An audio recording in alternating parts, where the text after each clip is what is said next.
बजरंग पुनिया। थोड़ी देर में दोनों ही कांग्रेस में शामिल होंगे। कांग्रेस के राष्ट्रीय अध्यक्ष मल्लिकार्जुन खड़गे की तरफ से दोनों का पार्टी में औपचारिक रूप से स्वागत करते हुए सोशल मीडिया प्लेटफॉर्म एक्स पर तस्वीर मुलाकात की पोस्ट की गई, जिसमें विनेश फोगाट, बजरंग पुनिया, मल्लिकार्जुन खड़गे और केसी वेणुगोपाल नजर आ रहा है। और तस्वीर का कैप्शन है चक दे इंडिया, चक दे हरियाणा। मुकेश राजपूत हमारे इंडिया न्यूज हरियाणा के चैनल हेड लगातार हमारे साथ बने हुए हैं और तमाम अंदर की जानकारियां जो इनसाइड अपडेट्स हैं वो हम तक पहुंचा रहे हैं। सर, खड़गे ने तो कह दिया है चक दे इंडिया, चक दे हरियाणा। हिट फिल्म थी ये शाहरुख खान की, आपने भी ज़रूर देखी होगी और जाहिर है कि वो एक फिल्म थी। और इस वक्त हरियाणा में राजनीति की पिक्चर चल रही है, लेकिन पिक्चर अभी शुरू हुई है, या दूसरी लाइन आप कहें तो पिक्चर अभी बाकी है।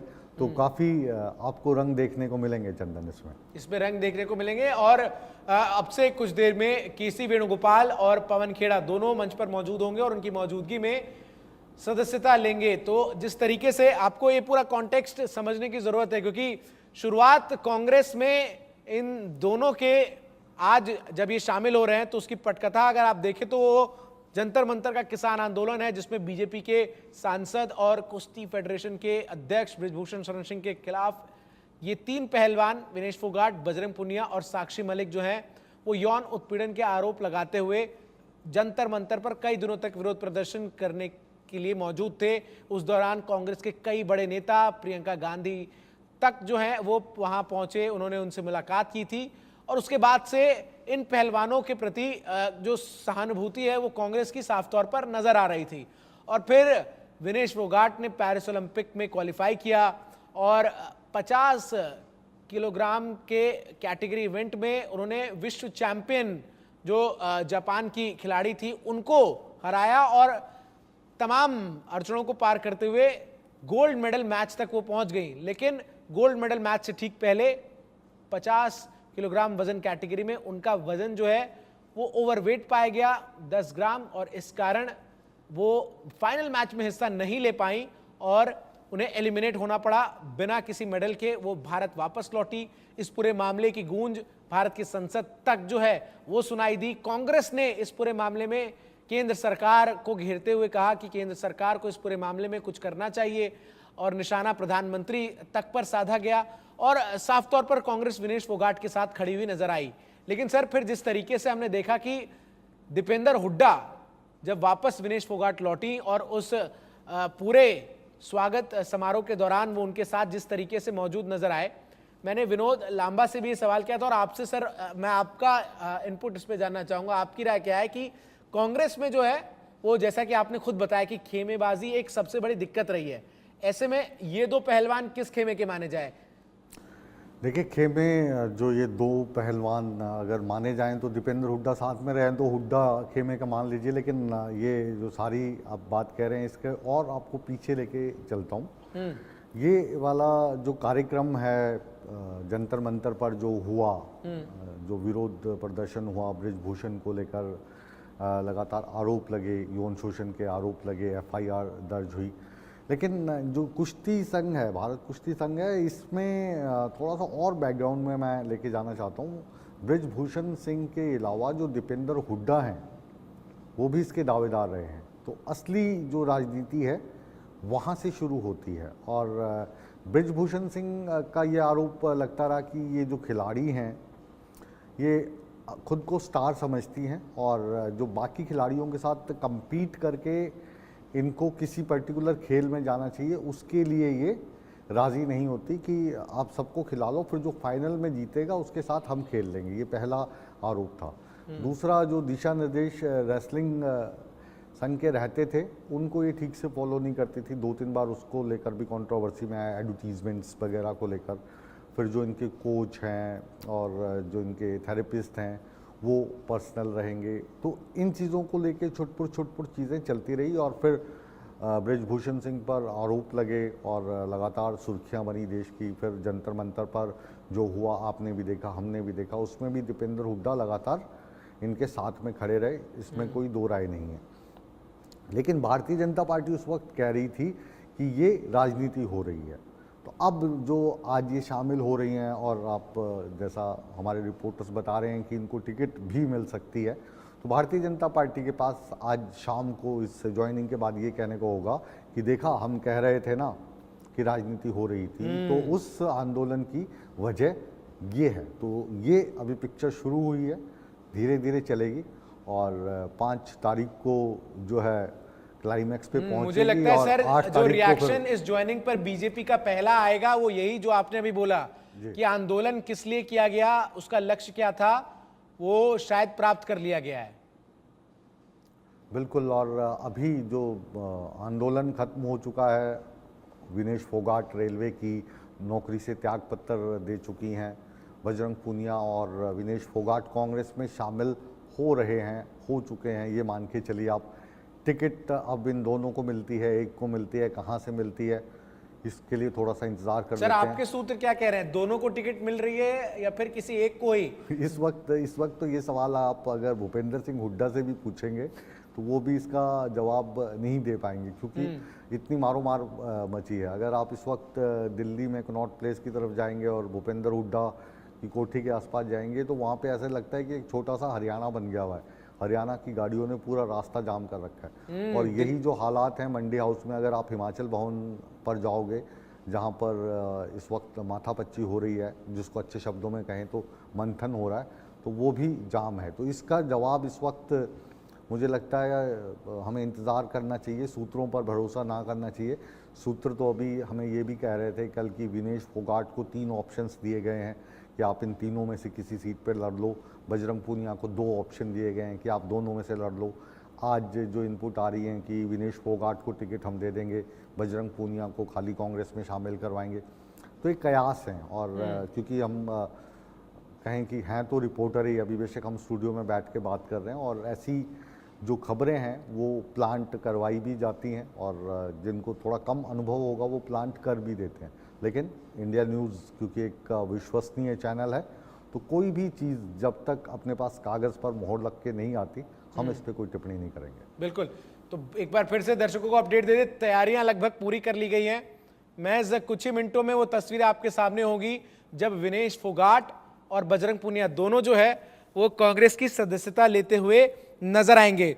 मैं एक चीज सर आपसे और समझना चाहता हूं, सदस्यता लेने के बाद जब विनेश फोगाट से सवाल किया जाएगा कि कांग्रेस ही क्यों, तो संभवतः इसका जवाब बीजेपी पर निशाना ही होगा सर, एक मझे राजनेता के तौर पर, या फिर वो एक विकल्प के तौर पर कांग्रेस उनके सामने था, कांग्रेस ने उनका सहयोग किया, ऐसा कुछ कहती नजर आ सकती है।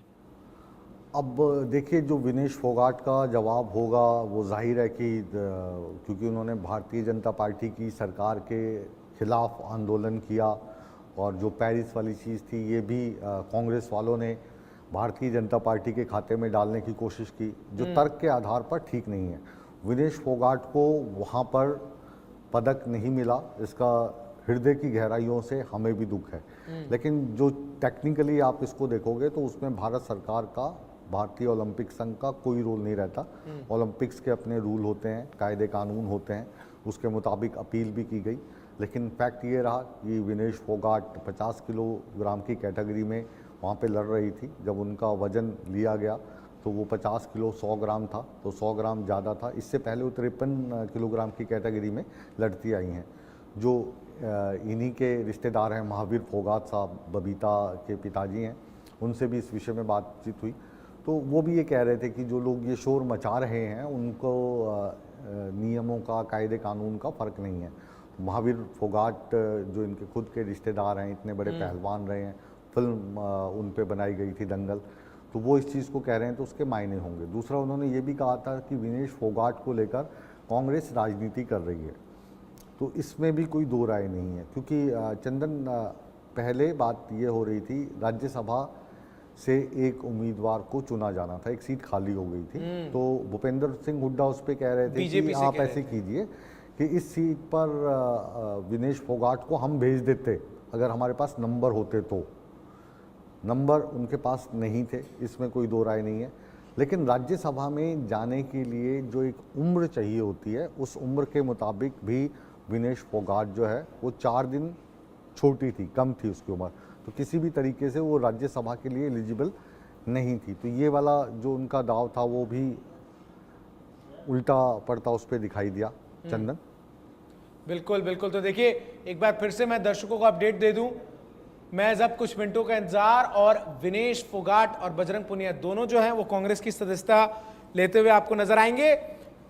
हमारे प्रतिभाशाली चैंपियन हैं विनेश और बजरंग, ये कहा गया है मल्लिकार्जुन खड़गे की तरफ से। साथ ही साथ उन्होंने कहा है कि चक दे इंडिया, चक दे हरियाणा, स्वागत किया ये बोल के। और जिस तरीके से हमने देखा कि विनेश फोगाट हो या फिर बजरंग पुनिया हो, दोनों जो है वो लगातार पिछले साल से ही कांग्रेस के जो शीर्ष नेता हैं उनके साथ संपर्क में थे। राहुल गांधी से मुलाकात की तस्वीरें भी सामने आई और तब से जो है वो पिक्चर जो है वो लगभग साफ नजर आ रही थी। मुकेश सर, एक और इसमें सबसे इंटरेस्टिंग चीज जो नजर आती है इस ज्वाइनिंग में वो ये है कि जिस तरीके से जो पार्टी के ज्वाइनिंग को अगर हम पूरी देखें तो सीधे तौर पर इन्वॉल्वमेंट इसमें जो बड़े नेता हैं सीधी उनकी रही। दीपेंद्र सिंह हुड्डा जो है वो बीच में नजर आए, उसके बाद मुलाकात सीधी जो है वो राहुल गांधी, वेणुगोपाल और खड़गे से हुई, और फिर ये नाम तय हो गए कि भाई इनको टिकट भी दिया जाना है और पार्टी की सदस्यता जो है वो आज ये दोनों ले रहे हैं। नहीं, थोड़ा सा चंदन मैं इससे इत्तेफाक नहीं रखता कि टिकट भी दिया जाना है, दिया जा सकता है ये हम कहेंगे। ठीक है। अभी दिया जाएगा या नहीं दिया जाएगा इसका फैसला जो हिमाचल भवन में इस वक्त मीटिंग चल रही है वहाँ पे नामों पे जाहिर है कि अगर आला कमान ने इशारा किया होगा तो इनके नाम पे मोहर लग सकती है, उसमें कोई दो राय नहीं है। लेकिन जब पार्टी में किसी को ज्वाइन करवाया जाता है तो हो सकता है कि अंदर खाते उनको बता दिया गया, और ये जो हमारे पास अलग अलग सोर्सेज से हमारे रिपोर्टर्स के मार्फत आ रही है कि विनेश फोगाट को टिकट मिल रहा है, कहाँ से मिलेगा, बजरंग पूनिया को टिकट क्यों नहीं मिल रहा है, इसके पीछे की क्या रणनीति है, या ये दोनों पार्टी में आए होंगे तो क्या उसमें कोई नेगोशिएशन हुई होगी, या कांग्रेस के प्रति इतना समर्थन इनके मन में जाग गया कि इन्होंने रेलवे की नौकरी छोड़ दी। तो वो जो सारी चीज़ें हैं वो मुझे लगता है कि थोड़ा सा और इंतज़ार करना होगा जब तक कि बिल्कुल थोड़ा सा इंतजार और करना होगा। लेकिन इन सब के बीच अब वो तस्वीरें जो है वो किसी भी वक्त आप देख सकते हैं जब बजरंग पुनिया और विनेश फोगाट दोनों जो हैं वो औपचारिक रूप से कांग्रेस में शामिल हो जाएंगे। सर, मैं अगर स्पेसिफिकली आपसे पूछूं, इन दोनों की ज्वाइनिंग से कितना बड़ा बूस्ट जो है वो कांग्रेस को मिलेगा, खासतौर पर विधानसभा चुनाव जो होने हैं जिसमें ऑलरेडी कांग्रेस कॉन्फिडेंट तो है जीत को लेकर, लेकिन इन दोनों के आ जाने से कौन कौन से वो वोट बैंक है जिनको कांग्रेस और मजबूती से साथ पाएगी? देखिए, हरियाणा की राजनीति को अगर आप समझें तो जो भारतीय जनता पार्टी पर जो आरोप लगते रहे हैं ये वोट्स को पोलराइजेशन करने का काम भारतीय जनता पार्टी करती है, और हरियाणा में जाट और नॉन जाट की राजनीति भारतीय जनता पार्टी करके सत्ता में पहुंची थी 2014 तक। तो 22% जो वोट हैं चंदन वो जाटों के हैं, 22% के करीब जो आबादी है। तो जो बाकी बचे हैं, अगर मान लीजिए 22 एक तरफ हो जाते हैं तो जो इनके चाहने वाले हैं वो एक तरफ हो गए। अब ना चाहने वालों की संख्या कितनी होगी? 68। तो उस चीज़ का कभी कभी फ़ायदा भी मिल जाता है। तो ये जाट और नॉन जाट की जो राजनीति है इसमें जो पिछले 2 चुनाव है इसमें भारतीय जनता पार्टी बाजी मारती रही है। और क्या ये जो पोलराइजेशन वाली बात करते हैं अलग अलग तरीके से, अलग अलग उसमें, तो क्या ये भाजपा को फ़ायदा भी पहुंचा सकती है, इससे भी इनकार नहीं किया जा सकता। लेकिन जाहिर है कि जब विनेश फोगाट जाएंगी कहीं पर चुनाव प्रचार करेंगी तो भीड़ तो काफ़ी जुटेगी, और उस भीड़ को कितने वोट्स में कांग्रेस कन्वर्ट करवा सकती है ये मैटर करता है। और भारतीय जनता पार्टी को लेकर अगर जनता में नाराज़गी है तो फिर थोड़ा सा और असर पड़ सकता है। तो दोनों ही पहलू हैं सिक्के के, दोनों ही पहलू हैं इसके। लेकिन इन सब के बीच जिस तरीके से कांग्रेस ये कोशिश कर रही है कि इन दोनों पहलवानों को अपने खेमे में लाकर वो बीजेपी को पटखनी देने में कामयाब हो, लेकिन इन सब के बीच बड़ी अपडेट इस वक्त की आपको यही मैं बता दूं एक बार फिर से कि विनेश फोगाट और बजरंग पुनिया दोनों जो हैं वो कांग्रेस मुख्यालय पहुंच चुके हैं। केसी वेणुगोपाल वहां पर मौजूद हैं। साथ ही साथ ये तस्वीरें इस वक्त आपके टेलीविजन स्क्रीन पर हम आप तक पहुंचा रहे हैं, जहां इंतजार अब किया जा रहा है कि औपचारिक रूप से दोनों को पार्टी की सदस्यता जो है वो दिलवाई जाए। मुकेश सर, जिस तरीके से कांग्रेस इस पूरे चुनाव के ऐलान के बाद से आपको नजर आ रही है, कि कहीं ना कहीं वो हर एक कदम जो है वो ये सोचकर आगे बढ़ाने की इस बार कोशिश है कि किसी भी तरीके से वो स्थिति ना हो जाए जो 2019 में हुई थी। और उस समय भी हमने देखा था कि किस तरीके से अलग अलग गुट जो है, लेकिन ये देखिए तस्वीरें पहले मैं एक बार दर्शकों को दिखा दूं। विनेश फोगाट और बजरंग पुनिया दोनों